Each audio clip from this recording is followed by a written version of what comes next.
Bonjour et bienvenue à cette deuxième partie sur le moment d'inertie. Dans la première partie, en description, on a défini le moment d'inertie à l'aide de l'énergie cinétique de rotation. Et on a donné plein d'exemples de comment calculer un moment d'inertie. Dans cette deuxième partie, on va démontrer le théorème de Steiner et on va l'appliquer au cas du disque avec un trou. Cette vidéo est dédiée aux étudiants de première année à l'université pour le cours Physique générale 1 mécanique.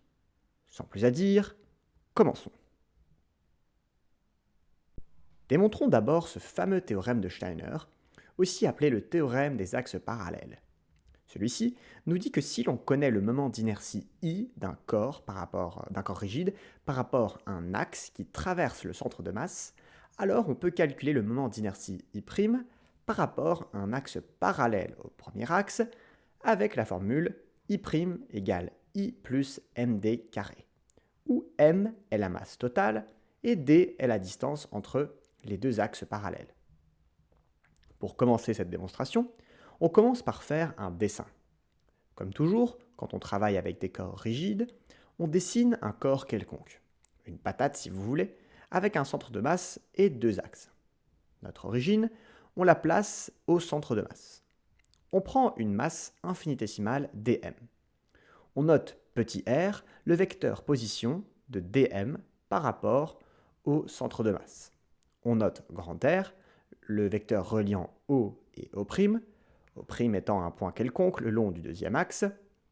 C'est notre deuxième origine, si vous voulez.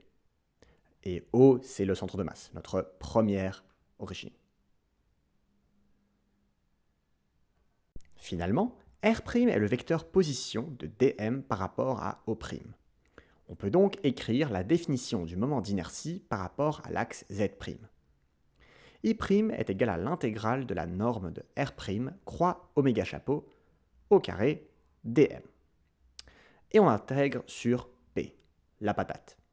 En regardant le schéma, on peut réécrire R' comme R moins grand R.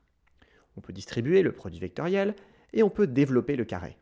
Ça peut paraître un peu bizarre vu qu'on a des vecteurs et des normes, mais ça marche et on ne va pas le démontrer. Donc on obtient deux termes au carré moins un double produit. On développe en trois intégrales et on les analyse une par une. Le dernier ici, on peut le développer en appliquant la formule pour la norme d'un produit vectoriel. Donc c'est égal à r carré sin carré alpha. À noter que la norme de oméga chapeau c'est 1, c'est un vecteur unitaire. Et ici alpha est l'angle entre oméga chapeau et r. Or, on sait que R sin alpha, c'est juste D. D est une constante, et on la sort, donc il reste l'intégrale de dm. Et ça, c'est juste grand M.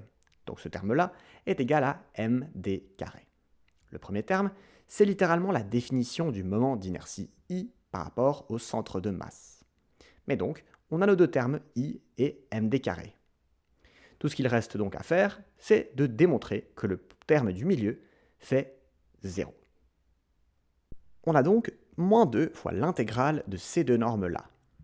Déjà, la norme de oméga chapeau croix grand R est une constante, donc on la sort. Toutes ces constantes, on les note par C, ou Ct, comme constante.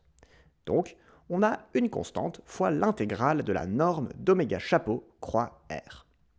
Mais oméga chapeau est aussi une constante, donc on peut à nouveau la sortir, en quelque sorte. De nouveau, ça semble peut-être un peu bizarre ce qu'on fait là, mais ça marche. Et ici, qu'est-ce qu'on a? L'intégrale de R dm. Cette formule me dit quelque chose. Ah oui, c'est la formule du centre de masse. Enfin, presque. Si on multiplie par m, par grand M, la masse totale, et qu'on divise par grand M, on a bien la définition du centre de masse. 1 sur m fois l'intégrale de R dm. Donc, cette intégrale, c'est juste grand M fois RCM. Or, on a défini notre origine comme étant au centre de masse. Donc fatalement, RCM égale 0. Donc toute cette intégrale donne bien 0. Et on a la formule que l'on voulait avoir. Maintenant, appliquons ce théorème à un exemple. Quel est le moment d'inertie par rapport au centre d'un disque uniforme de rayon R, dans lequel on a fait un trou circulaire de diamètre R1 et à distance D du centre du grand disque. Si vous voulez tenter, mettez en pause. Réponse. Le truc, c'est qu'on sait que le moment d'inertie est une somme de masse fois r carré, ou intégrale, qui est une somme infinie. Donc, si on divise un système en deux, et qu'on calcule le moment d'inertie des deux parties par rapport à un même axe, alors le moment d'inertie total est juste la somme des deux. Appliquons cela. Si I full égale plein en anglais, est le moment d'inertie du disque plein, alors I full est égal à I plus I whole. I étant le moment d'inertie du disque avec le petit disque enlevé, en gros le truc qu'on veut calculer, et I whole est le moment d'inertie du trou, du petit disque. Or, on connaît le moment d'inertie d'un disque. On l'a démontré dans la partie 1. Donc, ici, il faudra simplement substituer cette formule-là. Donc, pas très compliqué. Par contre, attention, cette formule-là nous donne I avec l'axe étant le centre de masse du disque, ce qui n'est pas le cas pour le petit disque. Il faut donc appliquer Steiner et ajouter un terme en m-hole d carré à e-hole. M-hole étant la masse du disque que l'on a enlevé. On va écrire tout cela en fonction de la masse grand M. Celle-ci est évidemment égale à la masse du grand disque moins celle du petit disque, soit sigma A moins sigma A whole. Ici, sigma est la masse surfacique. C'est une constante puisque la distribution de la masse est homogène. Pour un cercle, la surface A est égale à pi r carré. On peut aussi écrire que m whole est égal à sigma pi r1 au carré. Et en utilisant la formule précédente, on peut remplacer sigma pi par m divisé par r carré moins r1 carré. Finalement, on peut reprendre la formule dans laquelle on a remplacé m whole. On applique l'identité a carré moins b carré est égal à a moins b fois a plus b. Ici, il suffit simplement de se rendre compte que sigma pi fois r carré moins r1 carré, c'est juste grand M. Et voilà, on a notre réponse, notre moment d'inertie. Et voilà, c'est tout pour aujourd'hui. Si cette vidéo vous a plu, n'hésitez pas à liker et à vous abonner.